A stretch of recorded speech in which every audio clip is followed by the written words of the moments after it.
शहर की सास। एक समय की बात है। सीता नाम की एक बहुत ही सुंदर लड़की रहती थी। कुछ दिनों के बाद उसकी शहर में एक अच्छे घर में शादी हो जाती है। सीता अपने ससुराल में बहुत खुश रहती है। लेकिन तभी एक दिन, अरे बहू, बाहर कितना अच्छा मौसम है, रिमझिम बारिश हो रही है।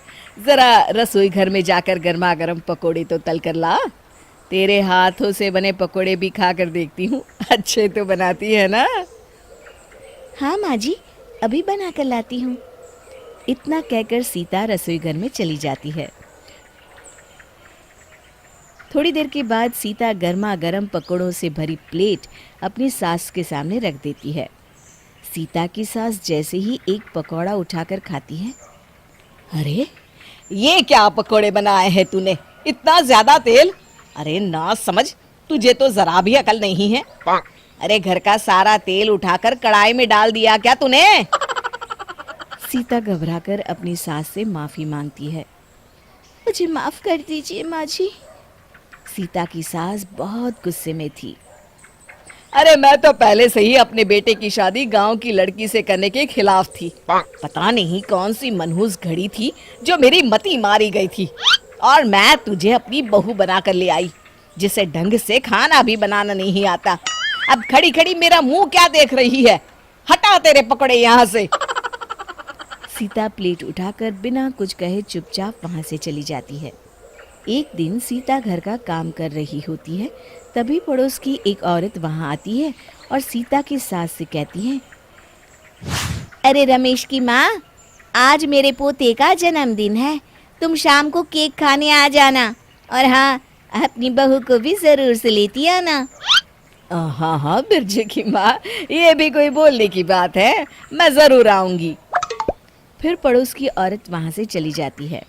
सीता की सास सीता की तरफ देखते हुए कहती है, अरे तू क्या मेरा मुंह ताक रही है? मैं तुझे लेकर कहीं नहीं जाने वाली। जा अंदर जाके काम कर, बहुत सारे कपड़े धोने के लिए पड़े हैं। फिर सीता कपड़े धोने के लिए बाथरूम में चली जाती है और कपड़ों को बाल्टी में डालकर धोने लगती है।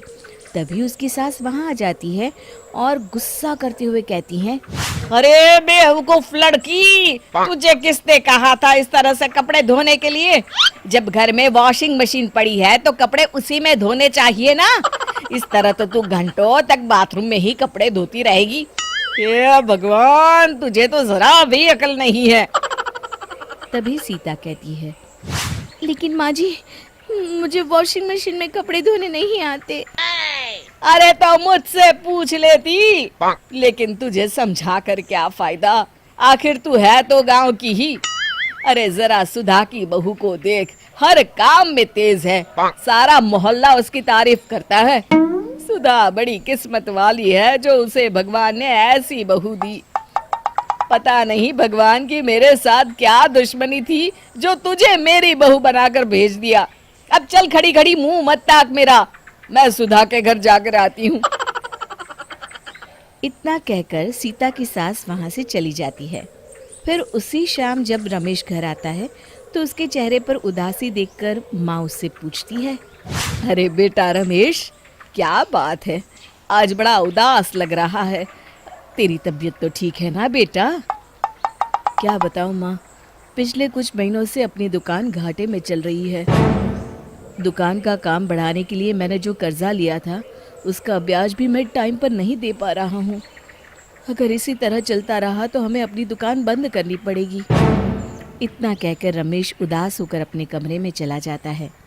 देखते ही देखते रमेश की दुकान में इतना ज़्यादा नुकसान होता है कि उसे अपनी दुकान बंद करनी पड़ती है और रमेश घर पर बैठ जाता है। सीता अपने पति की ये हालत देखकर बहुत दुखी होती है।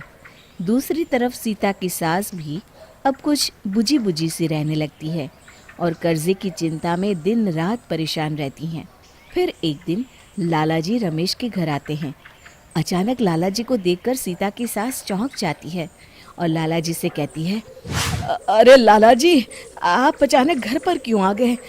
हम आपके पैसे बहुत जल्द चुका देंगे जी। अरे बहन जी, आपसे पैसे मांगने कौन आया है? आपके सारे पैसे तो आपकी बहू ने अपने पिताजी के हाथों भिजवा दिए थे। बहन, एक सच कहूँ, बड़ी किस्मत वाली हो आप जो ऐसी बहू आपको मिली है। मैं तो आपको अपनी बेटी की शादी का निमंत्रण कार्ड देने आया हूँ। ये लीजिए, और सह परिवार मेरी बेटी की शादी में ज़रूर से आइएगा। फिर लाला जी सीता की सास को अपनी बेटी की शादी का कार्ड देते हैं। अच्छा बहन जी, अब मैं चलता हूँ, मुझे और भी जगह कार्ड बांटने जाना है। इतना कहकर लाला जी वहाँ से चले जाते हैं। सीता की सास भागती हुई सीता के कमरे में जाती है और सीता को गले लगाकर कहती है, मुझे माफ़ कर दे बहू, मैंने तुझे बहुत परेशान किया। मैं भूल गई थी कि बहू भी आखिर एक बेटी होती है, और तूने आज अपनी बेटी होने का फर्ज निभा दिया। भगवान करे तुझ जैसी बहू हर सास को मिले। अरे माँ जी, आप तो मेरी माँ समान है, और मैंने जो इस घर के लिए किया वो तो मेरा फर्ज था। उस दिन के बाद से सीता की सास सीता का बहुत ख्याल रखती, और दोनों सास बहू हंसी खुशी मिलजुल कर रहने लगे।